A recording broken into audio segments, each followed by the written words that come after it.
This revolution is not going away. This is the Ron Paul Liberty Report with Ron Paul, Daniel McAdams, and Chris Rossini. We are all ambassadors of the Ron Paul doctrine, and it's so simple.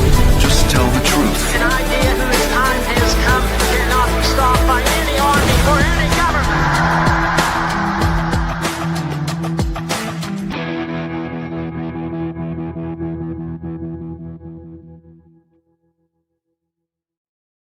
Hello, everybody, and thank you for tuning into the Liberty Report. With us today, Daniel McAdams, our co-host.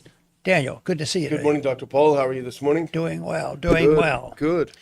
We'll have to check up on how the world's doing. There's always a problem, but I think we've been warned about that thousands of years ago, that these problems would continue to exist. But that doesn't mean that we should ignore them because they're going to continue to exist. We're always supposed to work for moving the country ideas and activities in the right direction. Our job is to figure out what is truth and what is the best system and how can we accomplish it. A big job, and it's going to last forever, but it's always worthwhile because certainly there are some places it's been better than else. You know, the TV has been covering this last week or so about a lot of foreigners coming in this country and praising the United States. I love it. It's pretty neat. And sometimes I think that's great propaganda, but there's a lot of truth to that too. But compared to what? There has to be somebody else in the world that's doing pretty well too, and we probably don't even know much about them. But I think basically there is. It's certainly the American system, beginning with our revolution, there's been a tremendous movement in a right direction. What about some of the some of the changes electronically and industrialization of the country? A lot of some things, because when I did talk to my dad and others, their lives were so different, and they seemed so close. When I talked to my dad, who was born in 1904, it was pretty amazing. He was alive when the founders were still living. So it's interesting, Incredible. and it is. There's tremendous success, but sometimes that's one good way to look at it. But the other way is, how many wars have there been? America's a great country, but have we ever been responsible for a war? Have we ever been responsible for needless killing? Have we ever been responsible for people who starve? And it just goes on and on. There's good and evil. Sorting it out is important. And I think the most I can do for my own personal satisfaction is, which direction are we moving in? And it's up and down. One day it seems to be doing better. Another day, this is the stupidest thing we ever heard of. So we have a little bit of that in this conversation we're going to have today about, there's two things out there now they're talking about, communism. Trump brought it up. He says communism is an evil monster. And if you talk about Stalin, it's pretty easy. What about what China has done over in Mao? Oh, that is just tremendous harm done. Millions of people killed.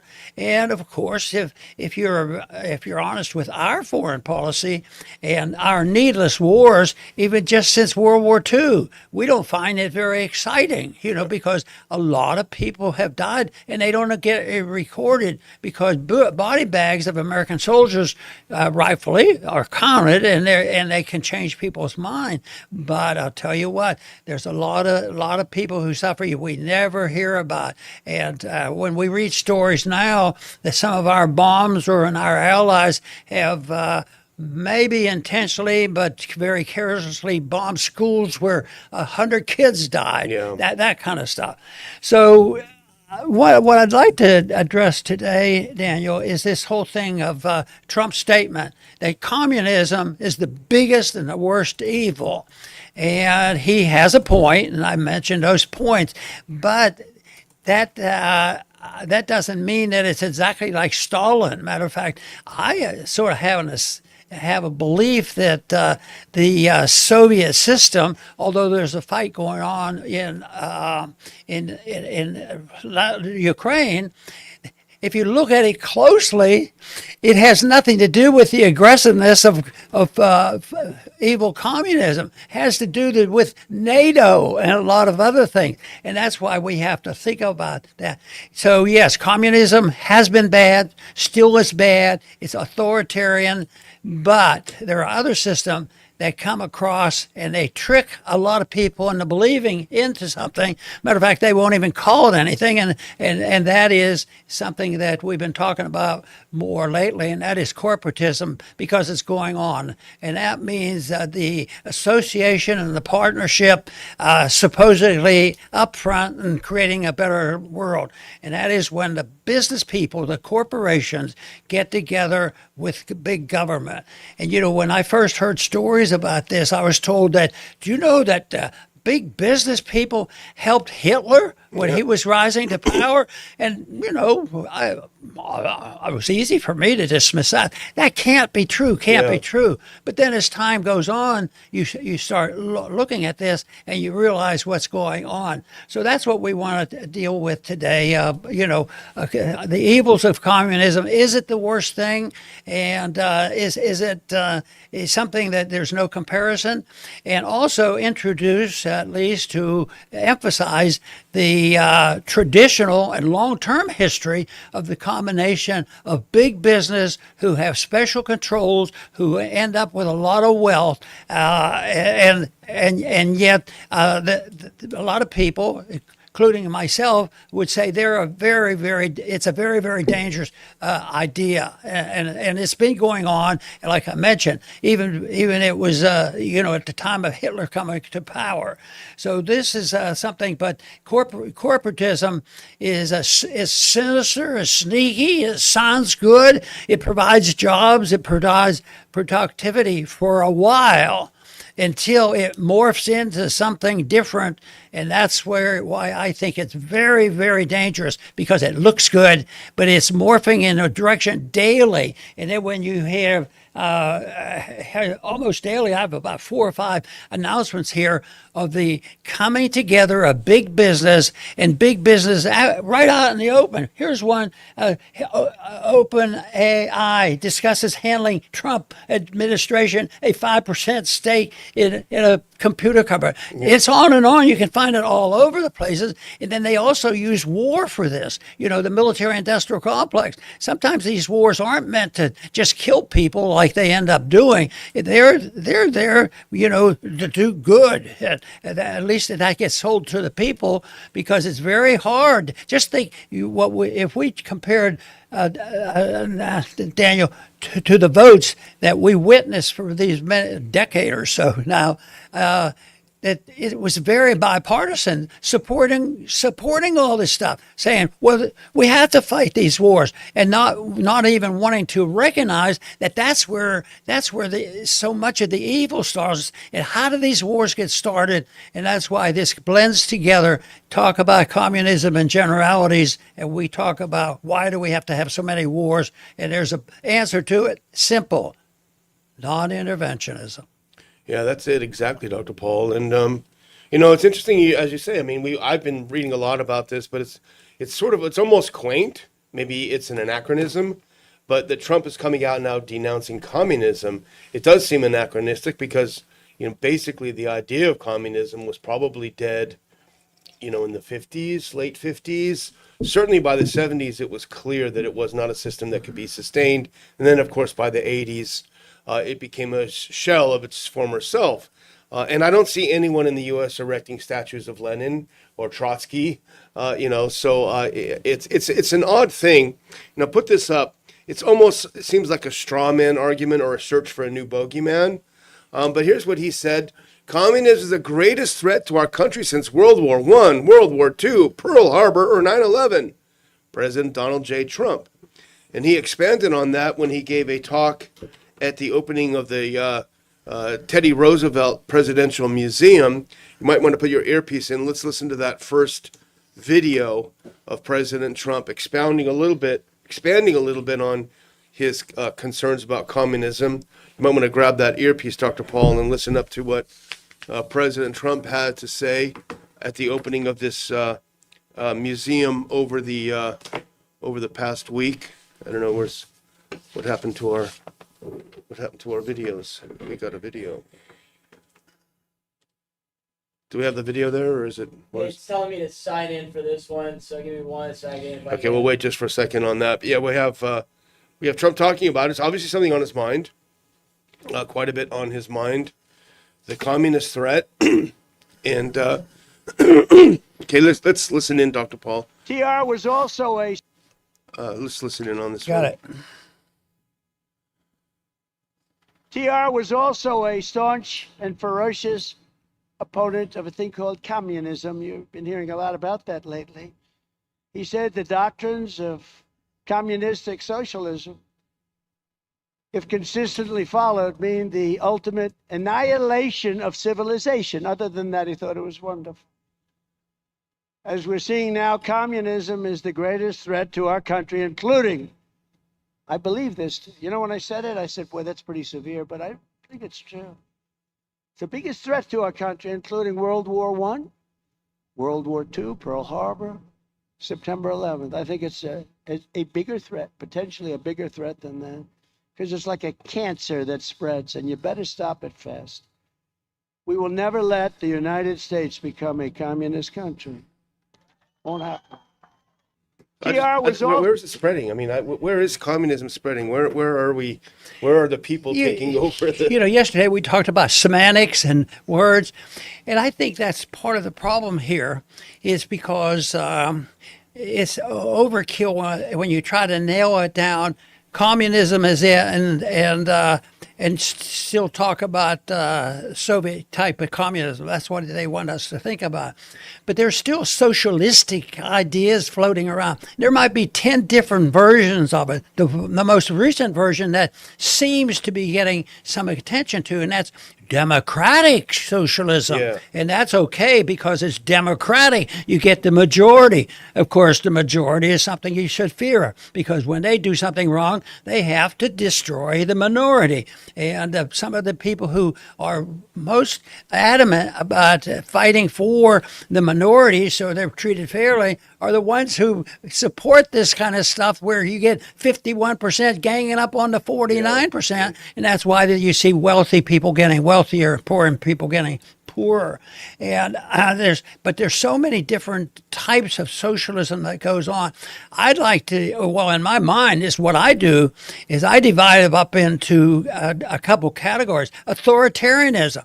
Are we, as a government or people or a philosopher, are we, using authoritarianism? That is force, violence, using the government for it. Stealing from one, plunder, taking stuff from one group and passing out to the other and get rewarded, even to the point of starting wars for this purpose, and always for noble purposes. And if people look at it in a more crystal clear way of authoritarianism and limiting the government severely so in the use of authoritarianism, and it's easy. The government shouldn't be able to do anything that we can't do as individuals. We can't steal. We can't counterfeit money. But the government can, and the people like it or they think they like it because they don't understand it. And if we had just one other word that they would use when we were trying to figure out what is right or wrong on this kind of stuff, is voluntarism. Why don't we make things voluntary? And you can't use force to do this. But it seems simplistic, but they say, oh, no, there'd be too many people that are suffering. But we have the opportunity. And you already mentioned communism has proved itself unworkable. So you can't just pile on the old-fashioned communism. But we can try to sort it out and talk about authoritarianism versus voluntarism. Yeah, I just wonder, where are the people seizing the means of production and putting it to use for the people? It's not happening. But you know what? I lived in Eastern Europe right after communism. The talk was always about real existing communism versus the idea of communism. Now, in real existing communism, you had the party elite who had seized the means of production. And they're the ones who lived the best, and the rest of the population lived very badly because by virtue of their position in the party, they were the leading edge. They were the vanguard of the communist movement. So, of course, they had to live better than the rest. The party member in an apartment block would be the one person with a telephone. Nobody else would have one. That's how it worked. Well, I would suggest that that's not very far away from the system we do have today, where they may not call themselves the Communist Party, but they're the ruling elite. They're in Congress. They're in corporate. They run the media. They run the political parties. They're the foreign lobbyists. They're the domestic lobbyists. This is the same group, the same oligarchy that existed in real existing communism. They just don't call themselves that anymore. So they don't want to talk about the actual process which is happening here. Yeah, but the word still comes up, and I think there's a neat experiment going on, as dangerous as it is, because a lot of people are going to suffer, is this test of communism, to a degree, socialism, make it democracy, so that people voted for this stuff. And that is New York City. You pointed out that communism of the violent type or the vicious, Stalinistic type, that's been proven wrong, and people aren't even preaching it like they do. But they talk about part of it. And so there's now a movement by distorting and changing the rules and the definition. New York City, I think it's a neat modern day experiment on this. But guess what? I think they just passed the budget. I don't think they balanced the budget. And guess what? I think they're going to come for money, probably from Texas and Florida and a few states that tried to avoid some of this nonsense. Yeah. Well, the question we asked is, what is worse, communism, which we don't really have a threat of starting up here, unless I'm missing something, or corporatism, which you might call crony capitalism. So while Trump is obsessing about communism, in reality, he seems to be dipping more than just one big toe in crony capitalism. Put that next clip on. Even his own financial disclosure this past year, Trump earned over $1 billion on cryptocurrency and coin ventures last year, a total of two point something billion that he earned last year. Go to the next one. More than 1.4 billion on crypto. He reported 927 pages of financial disclosure forms. Now look at the difference between Trump's crypto investment and the investors who are not called Trump. If you go to that next one, he made a huge profit on these cryptos, and the other investors lost. We can't blame that completely on him. But then you look at Trump's family. We ranted about Hunter Biden for 4 years, so nobody could accuse us of being biased against Trump. But look what's happening. I just have a couple of clips here to demonstrate crony capitalism, fake capitalism, or corporatism. Go to the next one. This was in the news recently. Trump's sons poised to profit from billion-dollar U.S. Kazakhstan tungsten mine deal. A bilateral agreement between Washington and Kazakhstan has granted a group of American investors with direct ties to President Trump access to one of the world's largest untapped tungsten reserves, a critical mineral heavily backed. Go to the next one. This is simultaneously the agreement positions companies affiliated with the families of both Trump and Lutnick. Lutnick is a commerce secretary, so it's not just Trump we're picking on here to benefit up to $1.6 billion in proposed federal financing, according to the New York Times. We could go on, Dr. Paul. One more. Go to the next one. Company backed by Trump's sons look to sell drone interceptors to Gulf states being attacked by Iran. So they announced a deal last month to bring aboard Eric and Donald Jr., high positions in the company. So Trump bombs Iran, Iran strikes back, and Trump's sons sell drones to protect the companies that are getting bombed by Iran that Trump provoked in the first place. That sounds like crony capitalism, Dr. Paul. Yeah. I got a charge out of the explanation coming from the administration that they do this and they're releasing this information. They're not hiding behind it because it's okay, and they will never be challenged. So they claim they're just a more open administration, and that's why you're getting to hear this. But I hope I hope that isn't going to reassure people because they're doing it in the open. They didn't volunteer to have it open. It's just that the technology today and the ability to challenge people, is a little bit better than, when they quietly, when the rich people supported Hitler, this sort of thing.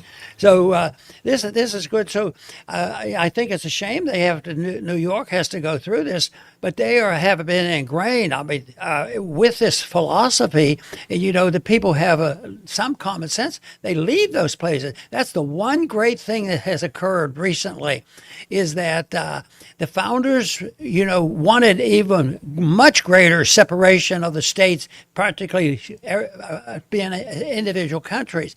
But at least they say, at least we can still get up and move. Yeah. But have you noticed what I think California, somebody else said, yeah, if you do, you have to pay a tax on everything. We're going to tax you to leave. So, yeah. I put up on the Ron Paul Institute website, I think yesterday, a great article that the Independent Institute put out that, because Virginia's cracking down on those evil guns. So 2 big gun manufacturers from Virginia have relocated to Georgia. And of course, they took a few hundred jobs with them. So that's a perfect example of what you're saying. Yeah, that's when there's a residual of a libertarian society, it will be used. I think in publications now, because of the ability, of course, we get a lot. You have to sort it out. You still have to have a couple basic principles about no authoritarianism and have a voluntarism. That they can. There's still availability. And Daniel, I have to. Is this wood? Yeah, it is. We can put our program out. Yeah. But we do know some people, and they've come pretty close to our doors, but there's a lot of people that we know that have suffered, and it's continuous because now the punishment is sophisticated. Yeah. If the companies, this, we sort of alluded to the fact that these companies get benefits by helping the government, but the government has a tool which is, the punishment, regulations, taxation. How do they get along in the courts? Yeah. Now I think most Americans now would believe the courts are not a very friendly place for justice. Yeah. and that's probably a bipartisan problem. Yeah, it is. And as you rightly pointed out, we're kind of picking on the administration and their families, but it's only the tip of the iceberg in a way, because you've got the whole AI system that's relying on government. Of course, the military-industrial complex is all corporatism. So we're kind of just focusing on this part, but it's everywhere. And we're not just focusing on Trump, because if you skip ahead to that DD Geopolitics clip, I think it's 2 clips ahead, Lutnick swindles America again. Now, this is from back in April. The Supreme Court just ruled Trump's tariffs illegal. Guess who's about to make a fortune off of it? Cantor Fitzgerald, the firm now run by Commerce Secretary Howard Lutnick's sons, has been buying up the rights to tariff refunds from U.S. importers at pennies on the dollar. Here's how the scheme works. U.S. companies paid billions in tariffs that are now ruled illegal. Cantor approaches these companies and says, I'll give you 25 cents now for every dollar you're owed in refunds. Companies take the quick cash rather than wait years for the legal process. When the funds come through, Cantor collects the full dollar. Now go to the next one. This is the same post back, I think, from April. Lutnick divested from Cantor by handing it to his 20-something sons, as in 20-something-year-old sons, and placing his equity in a trust for those same sons. He paid 0 capital gains tax. As Commerce Secretary, Lutnick has direct visibility into the government's legal strategy, how their lawyers rate their odds, and what arguments they'll make. His family firm is betting against the very tariffs his boss created. They bought at 25 cents on the dollar, and after today's SCOTUS ruling, those rights could be worth 80 to 90 cents. The payout could be in the billions. This is insider trading with extra steps. I would say the old saying, Dr. Paul, that George Carlin said, it's a big club and you ain't in it. Right?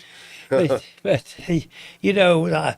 the type of this integration of big business and government has to be the worst ever. At least we know more about it. But I think there was a story out there about Trump and his family had a cryptocurrency. They made their currency, and they promoted it. Can you believe they're related to the administration? And they promoted, and they made a lot of money on that.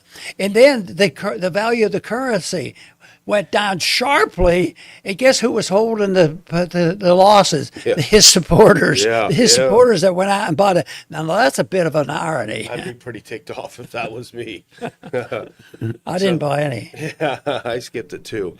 Well, I'm going to close out with a big announcement, Dr. Paul, and I'm super excited about this. If you put that last clip up, I have just put up the application for our 2026 Ron Paul Scholars. The seminar will take place in Washington, D.C., actually at Dulles Airport, on the 4th and 5th of September. If you just look at the description of this show, whether you're on YouTube or Rumble, there is a link to this article. If not, just go to ronpaulinstitute.org. All of the information about this. It's a one-day seminar. There is a scholarship to enable those who are accepted to attend. And it is one of our really important, I think, flagship projects for the next generation. It's one that we also enjoy very much. Check it out. It's a quick turnaround. You've got, I think, less than a month to fill out the application. The good news is it is a short application, so choose wisely. And we look forward to seeing a new class of Ron Paul Scholars in September. Very good. And I've had a lot of people make comments about this program, and I have to really admit that they give a lot of credit to Daniel McAdams for putting this together. And I'm delighted that my name didn't hurt us, and we got a few people in. But I think Daniel really deserves a lot of credit for this. And of course, this is touching on something he heard me preaching for years, and because I have a homeschooling group too, because I really believe in it, and I think long term, and that is, it's changing people's attitude. And we've had so many people that have taken this course and been, change some of their education plans, and have participated, and some say they have really had a new understanding once they went to this. So to me, I think it's doing a very good job, and Daniel certainly deserves a lot of credit for this. So I think that we will continue this. I'm glad that the announcement is here, and people can start making plans. Absolutely. And I do want to thank all of our viewers for tuning in today, to pay attention to what we're doing, and always urge you to spread the message. And there's all ways of doing it, and everybody has their own technique. But they can, when we get the groups together, either like in these schools or our conferences, people share our ideas, and they may get together and work together.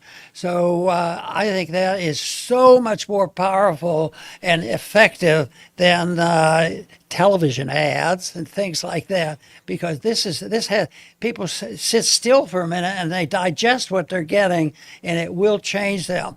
And I think it's at least an attempt to counteract what we, as so many people, have learned in our colleges. I kid at times, but I believe it as well. And that is, after I discovered Austrian economics and understood what was really going on, I said I had a real big job. I had to unlearn so much of what they taught me in government schools. And that doesn't mean that everybody that's participating in government schools, we sure have had a lot of teachers in our family in government schools, and you have to make the best of it. But I think in a way, though, when you look at the changes made in the progressive era at the beginning of the last century, that there's been a disaster. But I see changes coming like that. There's more private schooling and more homeschooling. So any way we can, we want everybody to spread the message of liberty. I want to thank everybody for tuning in today to the Liberty Report. Please come back soon.